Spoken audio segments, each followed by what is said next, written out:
അഭിപ്രായം നിങ്ങൾക്കൊക്കെ അറിയാമല്ലോ, പിണറായി വിജയൻ്റെ അഭിപ്രായം. അതുകൊണ്ടാണ് ഞങ്ങൾക്ക് ഇത്രയും ഈ ഭൂരിപക്ഷം കിട്ടിയത്.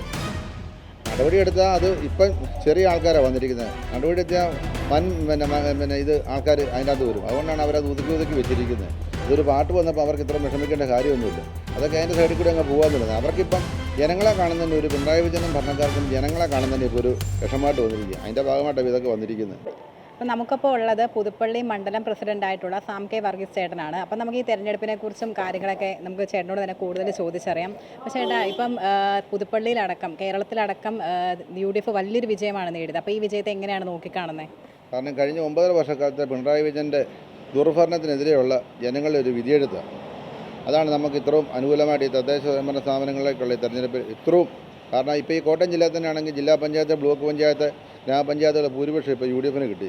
ഇവരോടുള്ള എതിർപ്പ് കൊണ്ടാണ് ഇത്രയും അനുകൂലമായിട്ട് വന്നത്. അപ്പം നമുക്കറിയാം LDF ആയിരുന്നു നിലവിൽ. അപ്പം ആ ഒരു ഭരണത്തെ അട്ടിമറിച്ചുകൊണ്ടാണ് പുതുപ്പള്ളിയിൽ ഇപ്പോൾ വലിയൊരു വിജയം നേടിയത്. അപ്പോൾ ഈ വിജയം പ്രതീക്ഷിച്ചിരുന്നോ? പിന്നെ ഈ ഭരണം LDFൻ്റെ ഭരണം വന്നപ്പം തന്നെ ഇവിടുത്തെ കോൺഗ്രസ് പാർട്ടി ശരിയായ രീതിയിൽ പ്രവർത്തനം ആരംഭിച്ചു. പിന്നെ ഈ പ്രാവശ്യം നമുക്ക് പഞ്ചായത്ത് തെരഞ്ഞെടുപ്പിൽ ഭരണം കിട്ടണമെന്നുള്ള രീതിയിൽ തന്നെ ഒരു പ്രശ്നങ്ങളുമില്ലാതെ സ്ഥാനാർത്ഥിയും കാര്യങ്ങളും എല്ലാം വളരെ ഭംഗിയായിട്ട് നിർവഹിച്ചു. അതുപോലെ തന്നെ നമുക്ക് എല്ലാ വാർഡിലും നല്ല ഭൂരിപക്ഷത്തിൽ തന്നെ ജയിക്കാൻ സാധിച്ചു. അതുകൊണ്ടാണ് 14 സീറ്റിൽ ഇപ്പോൾ നമുക്കിവിടെ വിജയം വന്നത്. കഴിഞ്ഞ പ്രാവശ്യം നമ്മൾ 7 സീറ്റുമായിട്ട് നമ്മൾ പ്രതിപക്ഷത്തായിരുന്നു. ഈ പ്രാവശ്യം നമുക്ക് ഇരട്ടി കൂടുതൽ സീറ്റ് കിട്ടി. അങ്ങനെ നമുക്കിവിടെ ഭരണത്തിൽ വന്നത്. ഇനിയിപ്പം ജനങ്ങളുടെ ആഗ്രഹം അനുസരിച്ച് മുമ്പോട്ട് പ്രവർത്തിക്കുക എന്നുള്ളതാണ് നമ്മുടെ മുമ്പിലത്തെ ഒരു ഇത്. അതനുസരിച്ച് നമ്മൾ പ്രവർത്തിക്കും, ജനഹിതം മാനിച്ചുകൊണ്ട്. നമുക്കറിയാം, തെരഞ്ഞെടുപ്പ് പ്രചാരണത്തിൽ ഏറ്റവും കൂടുതൽ നമ്മൾ കണ്ട ഒരു വാർത്തയെന്ന് പറയുന്നത് ചാണ്ടി ഉമ്മൻ സാറിൻ്റെ ഓടി നടന്നുള്ള പ്രചാരണമായിരുന്നു. അപ്പം അതൊക്കെ എങ്ങനെയാണ് നോക്കിക്കാണുന്നത്?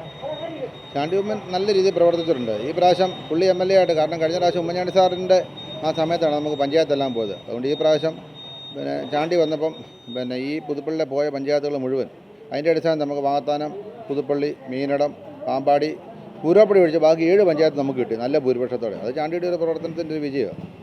നിലവിലെ പിണറായി സർക്കാരിൻ്റെ ഭരണത്തെക്കുറിച്ച് എന്താണ് അഭിപ്രായം? അഭിപ്രായം നിങ്ങൾക്കൊക്കെ അറിയാമല്ലോ, പിണറായി വിജയൻ്റെ അഭിപ്രായം. അതുകൊണ്ടാണ് ഞങ്ങൾക്ക് ഇത്രയും ഈ ഭൂരിപക്ഷം കിട്ടിയത്. അല്ല, ശബരിമലക്കുള്ള ആ കേസിനെ കുറിച്ചൊക്കെ എന്താണ് അവരൊക്കെ നടപടി എടുക്കുന്നില്ലെന്നൊരു ആരോപണം നിലനിൽക്കുന്നുണ്ട്. അപ്പം അതിനെക്കുറിച്ചൊക്കെ എന്താണ് പറയാനുള്ളത്? നടപടിയെടുത്താൽ അത് ഇപ്പം ചെറിയ ആൾക്കാരാണ് വന്നിരിക്കുന്നത്. നടപടിയെടുത്താൽ ഇത് ആൾക്കാർ അതിൻ്റെ അകത്ത് വരും. അതുകൊണ്ടാണ് അവരത് ഒതുക്കി വെച്ചിരിക്കുന്നത്. ഏതായാലും ഇവിടെ ജനങ്ങൾക്ക് മുഴുവൻ അറിയാം അവിടെ വലിയ കൊള്ളയാണ് നടത്തുന്നത്. അതുകൊണ്ടാണ് അതിൻ്റെയും കൂടി ഒരു ഈ ലോകത്തുള്ള ലക്ഷക്കണക്കിന് ആൾക്കാർ ആരാധിക്കുന്ന ഒരു അയ്യപ്പൻ ദൈവമാണ്.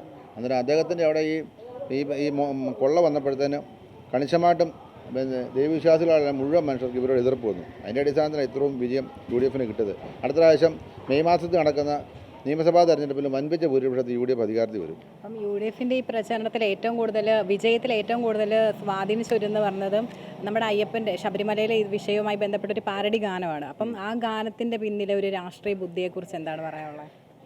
അതിപ്പോൾ അവർ എല്ലാത്തിനും അവർക്ക് പ്രശ്നമല്ലേ. നേരത്തെ ഉമ്മൻചാണ്ടി സാറ് ഇവിടെ ഭരിച്ചുകൊണ്ടിരുന്നപ്പം എന്തെല്ലാം അഭിക്കാതെ പറഞ്ഞേ, ആരെങ്കിലും പേര് നടപടിയെടുത്തു. ഇതൊരു പാട്ട് വന്നപ്പോൾ അവർക്ക് ഇത്ര വിഷമിക്കേണ്ട കാര്യമൊന്നുമില്ല. അതൊക്കെ അതിൻ്റെ സൈഡിൽ കൂടി അങ്ങ് പോകാമെന്നുള്ളത്. അവർക്കിപ്പം ജനങ്ങളെ കാണുന്നതിന് ഒരു പിണറായി വിജയനും ഭരണക്കാർക്കും ജനങ്ങളെ കാണുന്നതിന് ഇപ്പോൾ ഒരു വിഷമമായിട്ട് വന്നിരിക്കുക. അതിൻ്റെ ഭാഗമായിട്ടാണ് ഇതൊക്കെ വന്നിരിക്കുന്നത്. 2026 തിരഞ്ഞെടുപ്പിൽ UDF എത്ര ഭൂരിപക്ഷത്തിൽ വിജയിക്കുമെന്നാണ് പ്രതീക്ഷ? UDF വൻപിച്ച ഭൂരിപക്ഷത്തിൽ, നമുക്കതിൻ്റെ കണക്ക് പറയുന്നില്ല, വൻപിച്ച ഭൂരിപക്ഷത്തിൽ എന്നാളും നല്ലൊരു ജനഹിതം ഇപ്പോൾ ഈ തദ്ദേശ സ്ഥാപനങ്ങളിലെ ജനഹിതം പോലെ തന്നെ നല്ലൊരു ജനഹിതം അടുത്ത തെരഞ്ഞെടുപ്പിൽ UDFന് കിട്ടും. ആരായിരിക്കും മുഖ്യമന്ത്രി എന്നെങ്കിലും അതൊക്കെ പാർട്ടി തീരുമാനിക്കും. അതൊക്കെ പാർട്ടി ഹൈക്കമാൻഡ് തീരുമാനിക്കും.